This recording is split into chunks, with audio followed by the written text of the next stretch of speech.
That's comedy gold, mate. That's brilliant. That's going to get some views. Before, didn't he? He done it before to us. If you're watching us, hello. There's one watching us. If you're watching us, then crack on, get over. You need to. I'll put a tweet. Put a tweet. I'll have to put something out on this.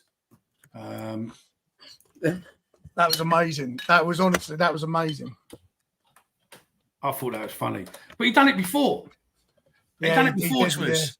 He just he left before. I think he switches his headphone off if he's on the main one, rather than just shutting the computer down. He just literally goes off and it just goes end stream. Bop, it's there. Technical difficulty, Connor. Technical difficulty, but we're back now. No, just blame Stephen, mate. Yeah, technical Stephen meaning Stephen. Give us a hand if you know anyone who was watching us. If you know anyone who was watching us and wants to come back on, then come back on, because we're going to go round 2 now with me and Omar and me and Jay.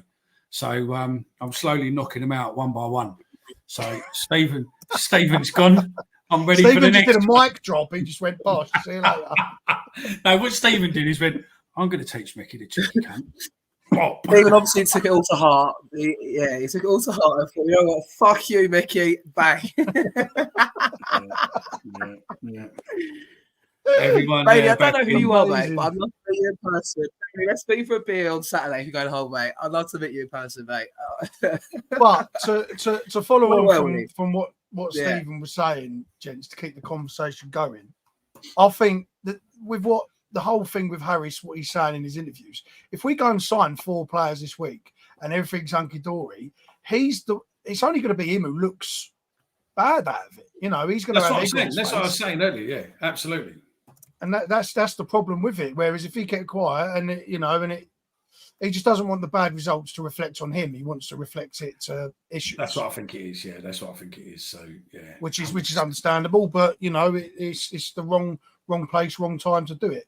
To be honest, but like you said earlier as well, we could well be sitting here with 6 points because Watford didn't beat us. We lost the game, and you could argue we lost the game against Bristol City because the goals were calamitous. It's all our own undoing while we've lost these games, and because anyone's gone out and just flatline beat us.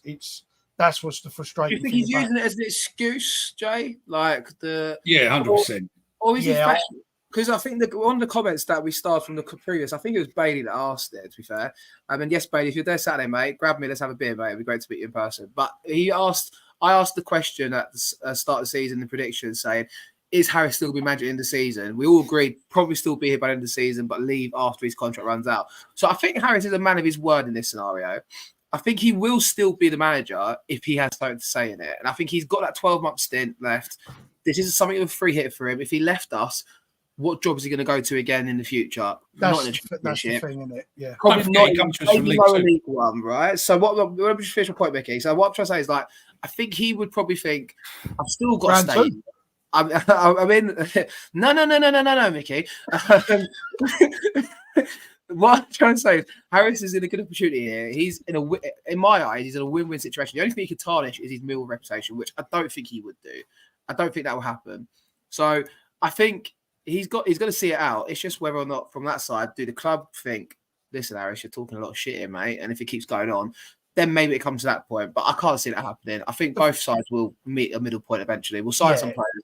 And then they will 100%, mate. They'll agree to put their differences aside for the sake of a professional relationship.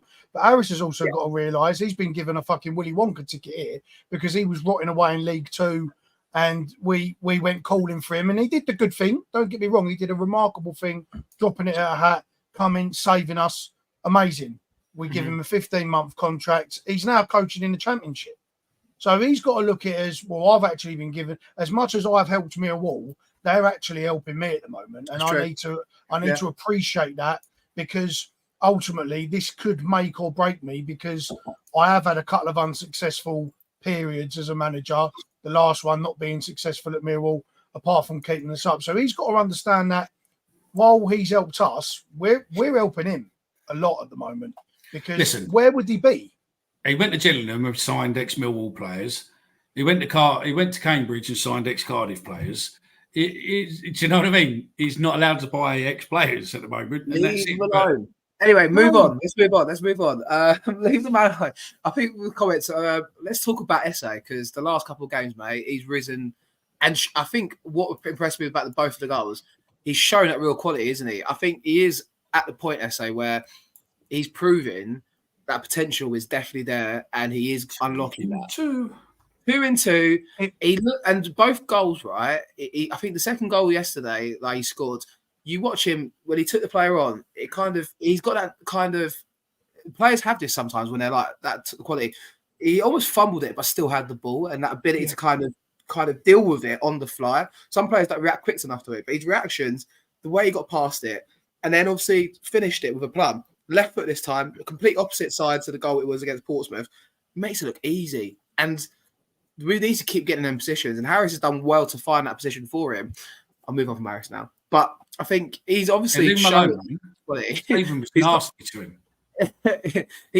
SA's got that potential, mate, and we need to keep doing that and keep giving him the ball, keep encouraging him to take players on. And if he keeps turning up and scoring goals like that, the fans will be quick to encourage him as well to do that. And he started to show glimmers of what we really want him to be. And if he keeps doing it, he will be a valuable asset for us, 100%. Yeah, I mean, I had him in my in our predictions to get top assists, to be player of the year, and I thought it was his best outing in a Millwall shirt. That's especially that second half against Bristol. I mean, not just his attacking intent, but his defending.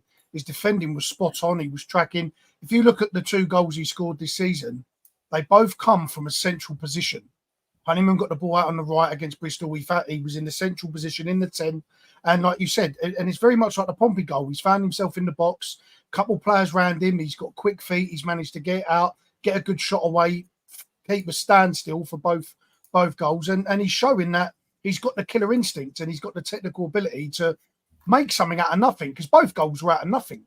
Pompey and Bristol, it was all him. It was all his hard work, apart from Honeyman winning the ball back. But after that, it's all him with 5-6 players in front of him. So I think his best position's a 10 because that's where his goals have come from. That's where he's obviously really creative. But yeah, no, I totally agree with you. If he keeps this up, he'll likely end up being one of the first names on the team sheet, and rightly so, because he that second half performance yesterday, not just the goal or the assist or anything, but like I said, the defending, to get down that right hand side, to block the crosses coming in, to be positionally astute to what he was doing. He's clearly buying in. He's clearly trying hard. He's doing everything for the team, which was a weak point of his. No one thought he was up to it defensively, physically, bit underweight in terms, get on the weights, needs to be a bit physical. He showed that yesterday. I thought he was magnificent. He really was. What about leave Richard Lacey's comment on Mickey, the last one there? So there you go. But once Fleming comes back, SA's on the bench. I don't think SA will be on the bench personally. But let's spin it and be positive about it. Once SA's got someone to link with that might be on the same wavelength as him, what could we see from both of them? And I think that could bring the best out of both players there. The link up in the forward areas, the players to try and make opportunities and fashion opportunities. I can't wait for Fleming to be back in this side, and I think it will add to that dynamic. And that does beg the question about Coburn. Where does he fit in? Coburn, Langstaff, Fleming, SA. But it's a good problem to have, and that's something that we need to obviously Do you know what will kill that though? 4-4-2 will kill that, because this is it. SA's not a winger. He's not a right. He's a winger in the sense in a 4-2-3-1 as an inverted wide man. As an out and out right midfielder in a 4-4-2, it don't suit him. And then where does Fleming fit in a 4-4-2? If you sign Coburn, you probably want to have a Gregory Morrison with Langstaff and Coburn. So that's going to be a real problem for Harris. It's going to be a good one, but it's going to be an issue because Fleming's not going to sit on the bench. I think Fleming should support the number 9 as in the 10, SA on the right, and then Marku on the left, or what more. That's pace, skill, a little goal threat. It's a good problem to have, but a 4-3-3, a 4-2-3-1, a 3-5-2, perhaps a three. I've even think a 3-5-2 with Tango, Harding, and Leonard at the back. So you've got some legs that can spread it wide, and you could play that way, because then you could fit Fleming SA, and you can get maybe Kelly in the 8, because I think Kelly's going to be an 8. I don't think he's going to be a winger. He's a box to box. He's a young Savile. Harris said that in his own words. So there is good things to come. This is going to turn. It is going to get better. There is players coming back. But I know you love 4-4-2, Omar. I think a lot of Millwall fans, old school Millwall 4-4-2, but it does pose the question as where some of these players will fit in a 4-4-2. I agree. But listen, when you talk about these players, I think you've got to fit them in the side. So then I would be willing to relinquish that. But I think you can still have the cause of that, what I want from a Millwall 4-4-2. I think that's, Harris will hopefully instill that as well. I think, it's exciting because it's a good problem to have. And I think Flem will add to that. And I think on the back of SA's performances, if he sustains this between now and January, there will be people calling for him. So then the next question is, what is the figure? Okay, maybe we can't quantify that, but what would the figure be for SA? Say, for example, he has 10 goals between now and January. Clubs will be sniffing around him, mate. And it's a good problem for us to have again.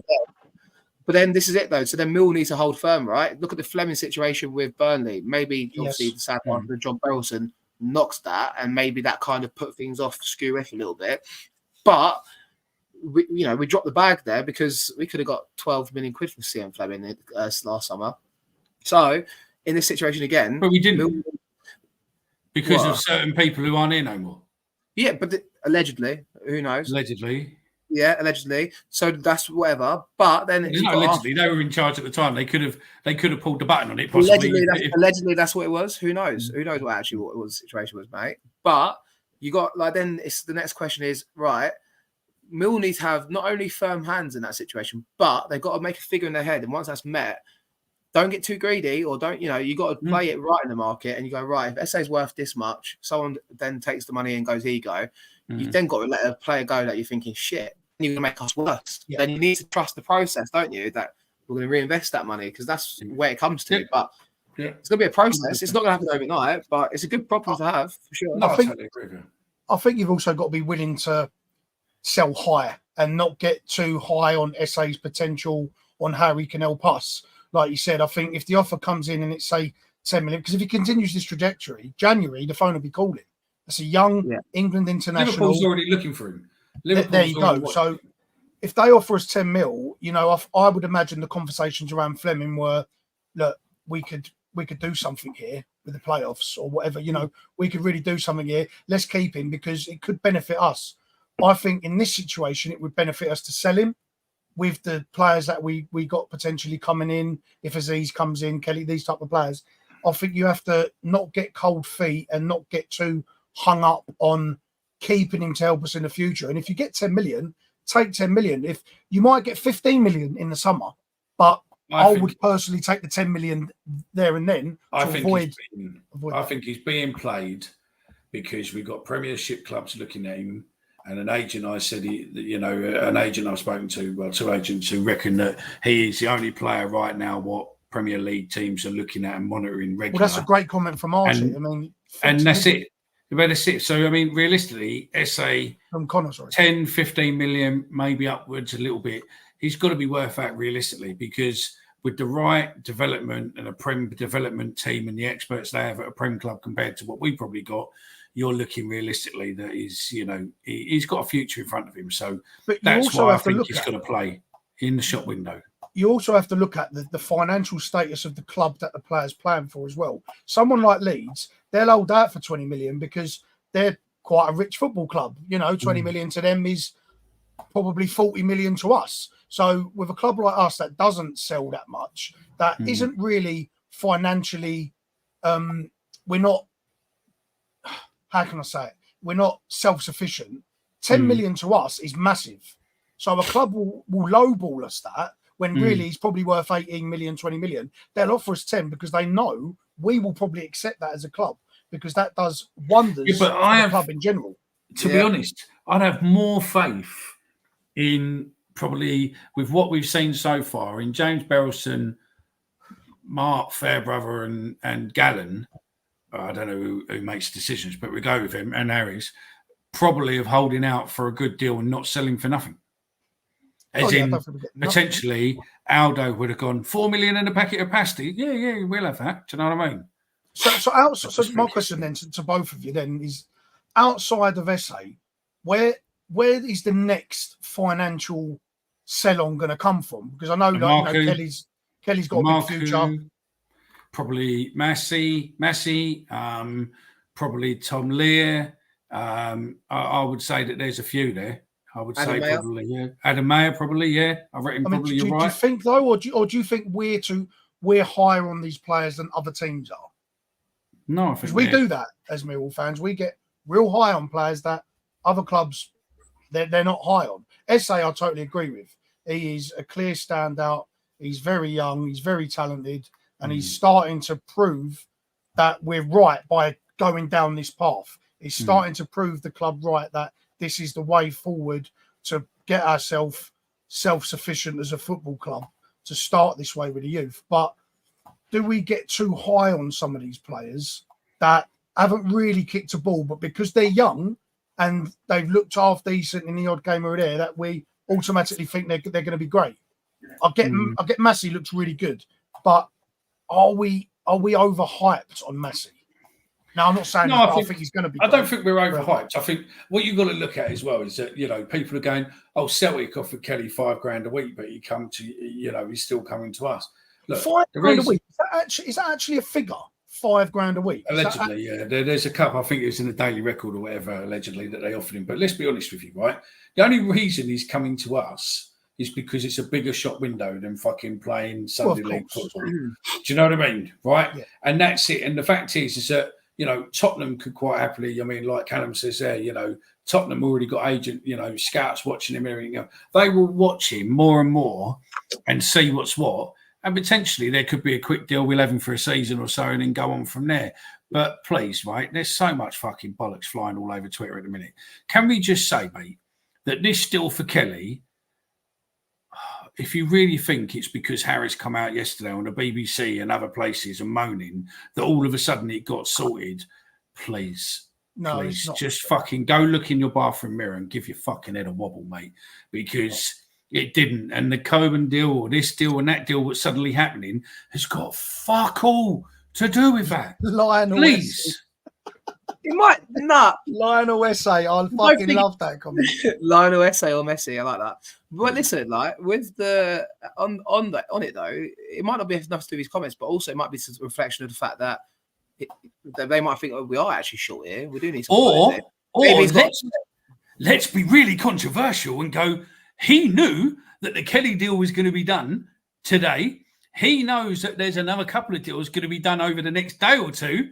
So he's come out in the press yesterday, gone off.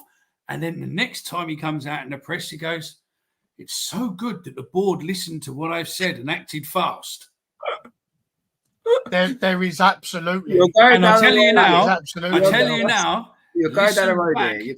Listen back to this bit and you'll know that if that's the way the press conference goes next weekend, you heard it here first. I can't not agree. I can't not agree. You're going down the road here, though. I don't know. Is Harris really airing his dirty laundry out in public? I don't know. He's just giving his account of what he thinks. But you look at compare it to Antonio Conte, right? Compare it to Conte at Tottenham. It's exactly the same. It's exactly the same type of verbiage. And Conte was a head coach at Tottenham, not a manager, where he'd been a manager before. And when you've been a manager before and you're not involved like normal, it's hard for managers to give that up just to be a head coach because they have a sense of pride in it. They want it all to be theirs. So I get why he's frustrated and annoyed. He still can't be doing what he's doing. It's not just me. It's not just me. Van Basten. Duncan Van Basten is good, mate. But listen, why it's not just me. Callum, no, the Kelly deal was already in the works. I think he knew that it was in, and he thought he knew when it was going to get leaked. Because he was already a Millwall player anyway. Richard Cowley does not post shit. He isn't allowed to post until he's been given permission. Right? So, listen. That's what makes me think Coburn's going to happen as well. Because surprise, surprise, he comes out just random. Oh, we put in our piece last week. Millwall were interested in Coburn. Oh, it's going to take a bit. He knows that deal's going to happen. In my opinion, that's going to happen. Because if Cowley puts it out, like you just said, he's been told this is good to go. You can put this out. So it will happen because everything he's put out has come to fruition because he gets told. Can I just say, we're going to finish up anyway. Can I just say, Stephen Lloyd, not cynical Mickey, mate. You spelled that wrong. It's Mystic Mickey, not cynical Mickey. Okay. Let's crack through these. Let's just crack through these these comments, what I've highlighted. Oh my God. There you go. Look, you've got another one there. Depth of De Bruyne. I like a 4-3-3 with Kelly, Denore, and Esse centrally in that midfield. Fleming, Coburn, and Langstaff up front. Do we Do you know know what smells like promotion? Like it smells like promotion. Stephen's fucked us. I've got no star comments. Do we? He's, Yeah, I know. Kelly, do we know what Kelly, he's like though? He's a box midfielder. Everyone keeps telling me, but do we actually know that? Do we know about yeah, it? no, he is. Harris even said he is, and someone put a clip up on YouTube of him, and he's pass and go. There's no dallying on the ball. He's pass it and he's gone, and he wants it back, and he's up and down. Very creative. Balls in behind. Likes to get on the edge of the box, gets shots away from distance. He is what George Savile for us. You know, when George Savile came in, he was like a 10 before, wasn't he? But like a deep lying 8, but always got forward, popped up with a load of goals that one season we sold him. He's exactly like George Savile. Even Harris said he's George Savile part 2. So Kelly has to start for me. You don't bring this type of player in, especially when he's already signed and you agree some terms to bring him in now. He has to play.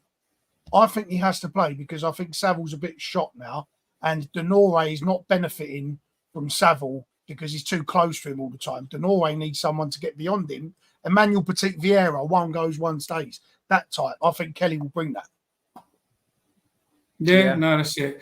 All right, then, while we're ending up, fucking hell, we've done nearly 2 hours today with this one and the other one, but people will probably only watch the other one and not realise this. And if you are listening on the podcast, this part is after Stephen cut us off, but as a podcast, it will be edited in, so it'll be split into 2 parts, but this will be part of the second part. And if you've only listened to this bit, then go back. There is a part 1. So, yeah. But Omar, any final words, fella? Yeah. What a whirlwind yesterday was, mate, for sure. And I can't wait to do it all again on Saturday. What can I say? Like I said, 7:27 party train up to Hull from King's Cross. Be there. Let's go. Come on, you lads. That's it. Jay, got anything you want to say? No, look, I fully expect it to be a busy week, and the next Friday's show, I imagine, will be a little bit lighter, a little bit happier, and we'll have a lot more to talk about. So it could go as long as this one. So chins up. It's not all doom and gloom. Alex says I thought we don't need to know right now, all right? If you want to know what people are laughing, you're going to have to watch it on YouTube, I'm afraid. Can't bring the listen, all right, let me just end this, right? I am not anti-Harris, right? Harris is a legend regardless, but I just think that we're 2 games in. We've got players coming back from injury. We've got potentially players coming in. And I just think that this washing of dirty laundry and anti-club comments just isn't the Neil Harris or Millwall that we've known over the years. I think it's just the Neil Harris would have been dealing with it in the background and made sure that things are going his way. And it just looks a very much, stop pouring petrol on the witch hunts, what seems to be going on. And you, more than anybody, know that you don't want to make Millwall fans toxic. So, yeah, but also it's going to look a bit stupid when, if we sign 4 players this week, say, for instance, it's sort of like... I'm not anti-Harris, but he's going to look stupid this week, yeah? Make your mind up. Just say I'm not anti-Harris. I just... It's just driven me mad. It's just driven me mad that it's just not him, is it? All this slagging off the players, all this slagging off other staff without actually saying it. Do you know what I mean? And he's been very careful. He's in, the board see what I want, blah, blah, blah, but not actually mentioned anything about Gallen, but then said, we're not getting in the players we need. As in, listen, it's Millwall. Either man up and say Gallen's a cunt, or the board's a cunt, or shut up. Simple. So next club official interview, you should go, Gallen's a cunt. There you go. Heard it here first. Heard it here first with him. Do you know what? The next thing is, because no doubt Harris will see this, right? Because I know that people watch it and send him clips of stuff what we say, yeah. next time if you see me with a black eye, it's because Neil Harris is giving it to me allegedly. Not the same way Stephen's doing it himself tonight. Or Stephen has. That'd be the big conspiracy. Is it Stephen? Oh. Hey, listen, right? Stephen couldn't bang one out, let alone give me a fucking black eye. We're gonna make it happen. He's trying right now. Charity we done? Yeah, I think we're Are we done. done? Thanks everyone for watching. Thanks, chat. Loved it. Oh, giddy up and get away. Oh, we're going Millwall, and we're going today.